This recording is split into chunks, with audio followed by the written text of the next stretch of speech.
tapi tidak bersama Rasulullah. Dia tinggal dengan ayah dia Sayyidina Abu Bakar tu sehingga dia balik. Bila dah balik tu, faham kan maksud balik kan? Barulah berpindah ke rumah Rasulullah. Jadi kalau ada orang kata Rasulullah ni bernikah sebab nafsu, bernikah dengan budak semua, itu adalah salah satu fitnah yang sangat besar dan kita gagal memahami.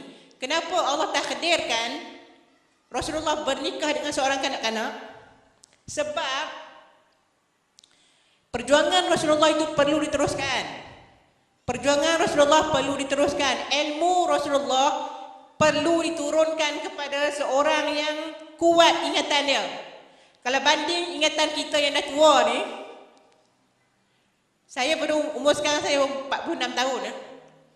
Saya bandingkan kekuatan saya, ingatan saya waktu saya muda-muda dulu dengan sekarang ni, banyak dah benda saya lupa. Hatta kepada ayat Quran. Ayat Quran yang saya hafal masa belajar di UM dulu, ni depan ustaz boleh baca pra kan, tapi sekarang tak tahu lah kalau ustaz tu suruh baca, rasanya banyak dah saya lupa. Kan? Ingatan kita tu bila makin meningkat umur kita, makin kurang ingatan kita.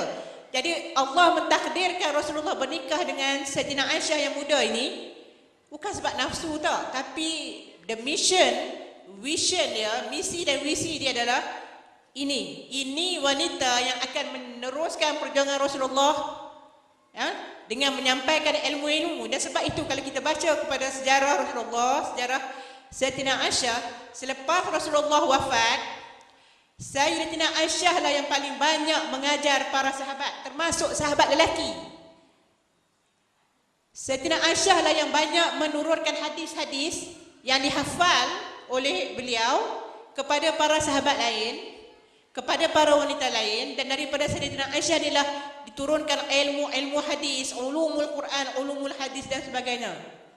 Jadi itu antara tujuan Rasulullah bernikah dengan seorang anak gadis yang masih muda. Bukan sebab lain. Bukan sebab lain, tetapi dia kata tujuan long term dia tu, tujuan untuk jangka masa panjang adalah untuk memastikan ilmu-ilmu yang disampaikan kepada Sayyidina Aisyah ni akan disampaikan kepada generasi-generasi selepas itu. Kepada mujtahid selepas zaman sahabat. Macam Tok Guru silat, dia mesti cari seorang anak murid dia nak turunkan ilmu kan. Itu juga dengan Rasulullah. Baginda bernikah dengan seorang kanak-kanak ni bukan sebab nafsu ataupun apa-apa tujuan, tetapi salah satunya adalah kesinambungan perjuangan Islam. Saya sebut kesinambungan perjuangan Islam. Jadi itu yang jadi masalah hari ini ya. Kalau Rasulullah bernikah dengan orang muda untuk perjuangan Islam, yang jadi banyak masalah hari ini adalah bernikah dengan orang muda tu kena sebab lain. Maka itulah yang menjadi punca kepada masalah-masalah yang ada pada hari ini. Okey. Saya sebutkan tadi nama para sahabat. Sekarang kita tengok apakah sifat-sifat Ummahatul Mukminin. Kalau puan-puan, kakak adik-adik pergi ke UIA, asrama-asrama di UIA tu dinamakan sepenuh nama para sahabat, nama Ummahatul Mukminin. Kalau asrama untuk pelajar lelaki, kita letak Mahallah Bilal, Mahallah Hamzah, Mahallah Faruq, Mahallah Umar, Mahallah Ali, Mahallah Osman, Mahallah Abu Bakar. Kalau untuk asrama pelajar-pelajar perempuan, kita letak Mahallah Aisyah, Mahallah Ruqayyah, Mahallah Nusaibah, Mahallah Sumayyah, apa lagi? Sofiyah. Jadi itu antara nama-nama yang dipakai di Universiti Islam Antarabangsa, nama-nama asrama. Dan kalau kita lihat Nusaibah, Ruqayyah, adalah antara wanita-wanita yang hebat dalam Islam. Saya akan sebutkan sedikit sebanyak nanti kenapa mereka ini disebutkan sebagai wanita yang hebat. Okey. Sifat-sifat Ummahatul Mukminin. Sifat-sifat Ummahatul Mukminin. Yang pertama sekali kita pergi kepada isteri Rasulullah sallallahu alaihi wasallam yang pertama, Siti Khadijah. Ya, kita banyak didedahkan dengan sejarah perjuangan Siti Khadijah kan, dan saya rasa kebanyakan kita lebih mengenali Siti Khadijah dan Aisyah sahaja berbanding dengan orang lain kan, sebab keistimewaan mereka. Kalau kita lihat Siti Khadijah ketika beliau bernikah dengan Rasulullah, bernikah dengan Rasulullah, yang selalu diceritakan kepada kita Siti Khadijah yang meminang Nabi Muhammad. Jadi orang kata sekarang ni kenapa perempuan tak boleh meminang lelaki? Kalau Siti Khadijah boleh meminang Nabi Muhammad, kenapa hari ni kita takut nak minang orang lelaki yang kita suka, yang kita nampak baik kan? Tapi cara meminang tu ada juga tertib dia, ada juga adab dia. Bukan pakai orang kata apa, pakai masuk cakap itu ikut suka je kan, tak tapi beradab. Saya sebut Siti Khadijah binti Khuwailid, ketika beliau bernikah dengan Rasulullah, Siti Khadijah ni adalah wanita yang kaya raya. Seorang ibu tunggal tetapi mempunyai harta yang banyak, mempunyai empayar perniagaan yang hebat. Berkahwin dengan Rasulullah kerana apa? Kerana berkenan dengan Nabi Muhammad yang waktu itu terkenal dengan sifat Al-Amin. Rasulullah tu nama dia yang lain adalah Al-Amin. Amanah, sangat amanah. Dan dia pernah menjadi peniaga barang-barang ke Syam semua tu. Bawa barang-barang Siti Khadijah ni pergi berniaga di Syam. Siti Khadijah bayar. Jadi dalam duk berniaga tu lah, Siti Khadijah jatuh hati kepada Nabi Muhammad yang masih muda waktu itu. Kalau kita lihat kepada sejarah, dia katakan Siti Khadijah umur 40 tahun, Nabi Muhammad umur 25 tahun. Itu antara yang paling kerap dikabarkan kepada kita. Wallahu alam, sama ada perbezaan fakta ataupun tentang umur, wallahu alam tapi itu yang paling kita tahulah. Bila Sayyidina Khadijah bernikah dengan Rasulullah, masih belum dilantik sebagai Rasulullah, tetapi Nabi waktu itu. Tapi bila Rasulullah menerima wahyu yang pertama di Gua Hira, ayat apa yang pertama turun? Iqra bismi rabbikal ladzi khalaq kan? Apa jawab Rasulullah waktu itu? Ana ma biqari'in. Aku tidak tahu membaca. Sebab Rasulullah memang tidak tahu membaca. Iqra. Jibril peluk Nabi Muhammad 3 kali, kata Iqra tu, Nabi Muhammad menjawab, ma ana biqari'in, aku tidak tahu membaca. Dan selepas tu dia balik tu menggeletar badan. Pertama kali wahyu diturunkan. Dan kita lihat waktu itu pengorbanan Siti Khadijah yang pertama, bila Rasulullah balik dalam keadaan takut tu, sebab first time menerima wahyu daripada Allah, Jibril memeluk baginda waktu itu, sebab satu tugas yang amat besar menjadi Rasulullah. Bila wahyu diturunkan, bermaksud Nabi Muhammad waktu itu sudah wajib berdakwah pada orang lain, bukan untuk diri dia sendiri, bukan untuk diri, keluarga saja, tetapi mesti menyampaikan risalah Allah itu kepada orang lain. Apa Sayyidina Khadijah buat? Memeluk suami dia, selimut Rasulullah yang baru balik daripada Gua Hira tu. Kemudian menyelimutkan dia betul-betul, suruh berehat dan sebagainya. Dan kemudian turunlah ayat yang kemudian, ya ayyuhal mudaththir qum fa'anzir wa ila rabbika fakabbir. Wahai orang yang berselimut, bangunlah. Qum fa'anzir, bangunlah, berikanlah peringatan kepada kaummu. Sebab bila dia balik tu, Siti Khadijah selimutkan dia. Sebab tengok suami macam demam gigil, selimutkan, sayang kat suami tu.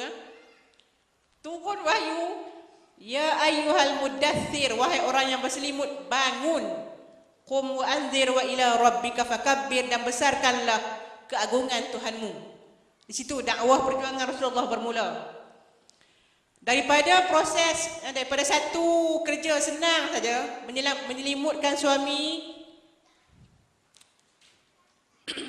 Siti Khadijah adalah antara wanita yang paling banyak berkorban harta benda di dalam untuk perjuangan Islam. Apa yang ada semua dikorbankan untuk Rasulullah, nak gunakan untuk perjuangan Islam. Sebab perjuangan ni puan-puan, ya, kakak-kakak, adik-adik, kita tidak boleh berjuang dengan air liur sahaja. Kita perlu berjuang dengan, termasuklah dengan harta benda. Sebab itu selalu Allah sebut di dalam Quran, adakah kamu mahu berkorban? Berkorban apa Allah sebut? Yang pertama Allah sebut berkorban harta benda. Yang kedua berkorban nyawa. Itu berkorban dalam Islam. Dia mesti ada dua. Sama ada berkorban harta benda ataupun berkorban nyawa. Kalau kita tidak boleh berkorban nyawa, tak sanggup sampai ke tahap itu, sanggup tidak kita korbankan harta benda? Itu dua bentuk infak yang memang penting dalam perjuangan Islam. Sayyidina Khadijah berkorban segala-gala demi, bukan demi suami tercinta tak, demi perjuangan Nabi Muhammad, perjuangan suami yang dicintai. Sehingga kan dalam satu riwayat, ketika Sayyidina Khadijah nak meninggal dunia ni, nak wafat, kata Sayyidina Khadijah, saya sedih sikit bila sebut kisah ni. Dia kata, wahai suamiku, dah habis hartaku yang ku berikan kepadamu untuk membantu perjuanganmu, dia kata. Dan sekarang dah sampai waktu aku kembali kepada Allah SWT, dia kata. Kalaulah tulangku boleh menjadi sesuatu yang berharga untuk membantu perjuanganmu, ambillah.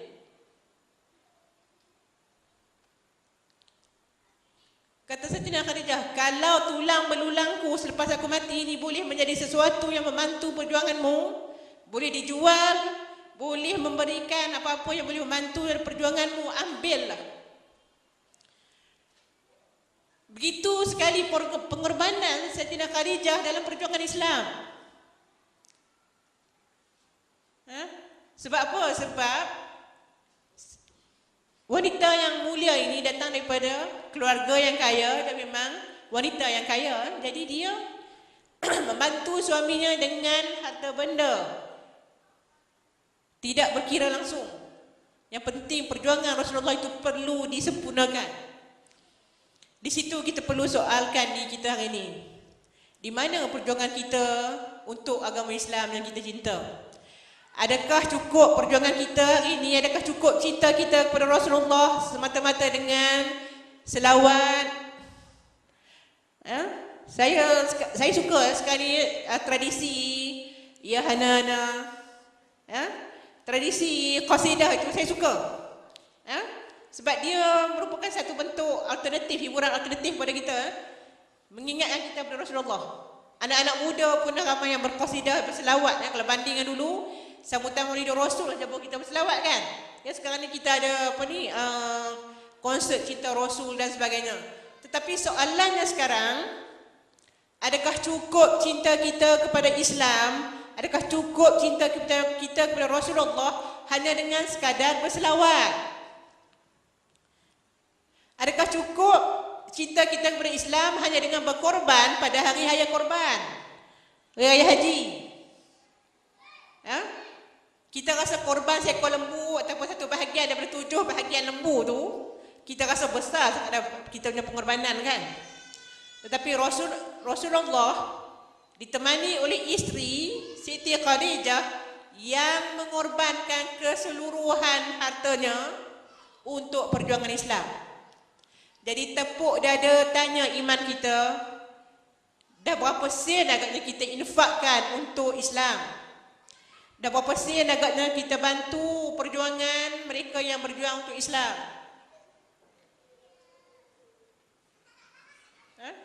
Sebab kalau kita cintakan Islam, kalau kita tidak boleh korbankan nyawa, maka korbankanlah sedikit harta benda kita. Saya sebut korbankan sedikit harta benda kita. Kalau kita tidak boleh korbankan harta benda kita, harta kita yang paling kita ada, yang Allah beri sama adil kepada semua orang, apa dia tuan-tuan, perempuan?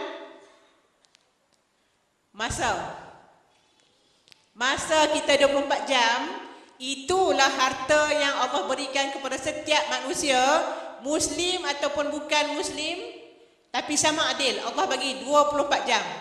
Kalau duit tu mungkin tak sama, Tapi kalau masa Allah bagi pada kita sama saja 24 jam.